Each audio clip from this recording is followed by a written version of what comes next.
Gate খুলে দেওয়ার আগে অন্তত কয়েক ঘন্টা সময় পেলেও তো আমরা অনেক মানুষকে সরাই নিতে পারি। পরিকল্পনাটা 2025-এর ডিসেম্বরের মধ্যে চূড়ান্ত করতে হবে।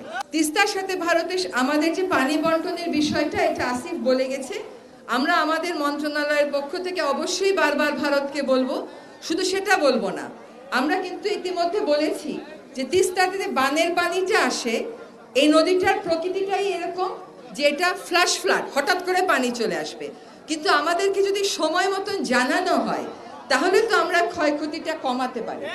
তাহলে একদিকে হচ্ছে আমরা চুক্তি, আরেকদিকে হচ্ছে আমাদেরকে জানি সময় মতন জানানো হয়। গেট খুলে দেওয়ার আগে অন্তত কয়েক ঘন্টা সময় পেলেও তো আমরা অনেক মানুষকে সরাই নিতে পারি। আপনারা অন্তর্বর্তীকালীন সরকার বলেন, পরে নির্বাচিত সরকার বলেন, আপনাদের দায়িত্ব নিতে হবে বাংলাদেশ সরকারকে।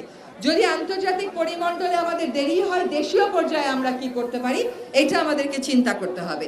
এবার চায়নার ব্যাপারটা বলি আপনাদেরকে, বুঝে নেন। 2016 সালে যে চুক্তিটা স্বাক্ষরিত হয়েছিল মহাপরিকল্পনার জন্য, সেই চুক্তি অনুযায়ী চায়না কিন্তু একটা প্রকল্প দিয়েছে, একটা মহাপরিকল্পনা দিয়েছে। ওইটা যখন আবার সরকারকে পাঠানো হয়, চায়না সরকারকে, তারা দেখলো যেভাবে প্রস্তাবনা করা হয়েছে এইভাবে প্রস্তাবনাটা টেকসই হবে না। এখন চায়না আবার আমাদের কাছে 2 বছর সময় চাচ্ছে। এটা মন দিয়ে শোনেন, আমরা তাদেরকে 2 বছর সময় দিতে সম্মত হয়েছি, কিন্তু 2টা শর্ত। আমি এই 2টা শর্ত যোগ করে দিয়েছি। একটা শর্ত হচ্ছে এই মহাপরিকল্পনায় কি থাকবে আর কি থাকবে না এইটার ব্যাপারে তিস্তা পাড়ের মানুষের মতামত শুনতে হবে। এবং শুনে দেন, এই যে মতামতটা, একটা তো মহাপরিকল্পনা আছে, ওইটা চূড়ান্তভাবে চায়না সরকার অনুমোদনটা দিচ্ছে, বলছে এটা টেকসই হবে না।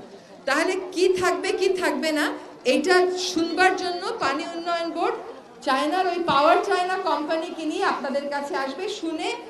দ্বিতীয় কথাটা হচ্ছে আমার পরিকল্পনাটা 2025-এর ডিসেম্বরের মধ্যে চূড়ান্ত করতে হবে। এখন আপনারা যদি বলেন পরিকল্পনাটা এর চেয়ে আগে চূড়ান্ত করে ফেলা, এটা বুঝতে হবে যে এটা আসলে সময় লাগবে। কিন্তু আমরা এতদিন অপেক্ষা করেছি, আর 1 বছর অপেক্ষা করা খুব বেশি কষ্টের না, যদি সেখানে আপনাদের মতামত প্রতিফলিত হয়।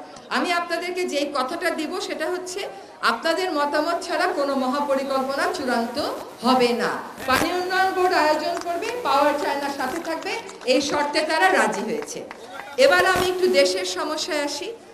এখন আমার চুক্তি হচ্ছে না, মহাপরিকল্পনা হতে আরো 1 বছর 2 বছর সময় লাগছে। আমরা তাহলে এখন কি করব? এই বর্ষাতে তো আবার নদী ভাঙবে। এই জন্য আপনাদের সাথে গত রাতেও আমার কথা হয়েছে, যারা নাগরিক কমিটিতে আছেন, বৈষম্য বিরোধী আন্দোলনে ছিলেন, তাদের সকলের সাথে কথা হয়েছে। আজকে আমি পানি উন্নয়ন বোর্ডের সাথে বসেছিলাম। আপনাদের এই তিস্তায় 45 কিলোমিটার হচ্ছে ভাঙ্গন প্রবণ, তার মধ্যে 20 কিলোমিটার হচ্ছে বেশি ভাঙবে। তো আমি পানি উন্নয়ন বোর্ডকে আজকে নির্দেশ দিয়েছি, আগামী সপ্তাহের মধ্যে পানি উন্নয়ন বোর্ড এই পুরো এলাকাটার ভাঙ্গন রোধে টেন্ডার কল করবে, এবং এই সপ্তাহের মধ্যে তারা ডিজাইন চূড়ান্ত করবে। শোনেন, সরকারের টাকাটা আমার পকেটে থাকে না, এটা আমার একটা ডিজাইন করতে হয়, একটা পরিকল্পনা করতে হয়, করে পরিকল্পনা মন্ত্রণালয়, সেটা অনেক লম্বা সময়। আমি অত লম্বা সময়ে যাব না। যেহেতু এটা আশু, আমি যেটা করবার চেষ্টা করছি সেটা হচ্ছে যে আমরা একটা টেন্ডার কল করে কিছু কাজ মার্চ মাসের মাঝামাঝি সময় থেকে শুরু করে দিই। হ্যাঁ, এখন আপনাদের কোনো জায়গা ভাঙলে আপনারা মন খারাপ করবেন, উনি তো বলছিল যে ব্যবস্থা নেবে। এখন আমি 45 কিলোমিটার ধরে একটা কর্ম পরিকল্পনা ধরে কাজটা শুরু করি, কিন্তু আমি এই কথা বলতে পারতেছি না যে তার ফলে সব জায়গায় ভাঙন আমি আটকাই দিব। আন্তর্জাতিক পর্যায়ে সবকিছু আমাদের হাতে না, কিন্তু আমরা আপনাদের পক্ষে আপনাদের কণ্ঠস্বর যাতে পৌঁছাতে পারে, শুধু ভারত বা অন্য দেশে না, আন্তর্জাতিক মহলে সেই চেষ্টাটাও করব।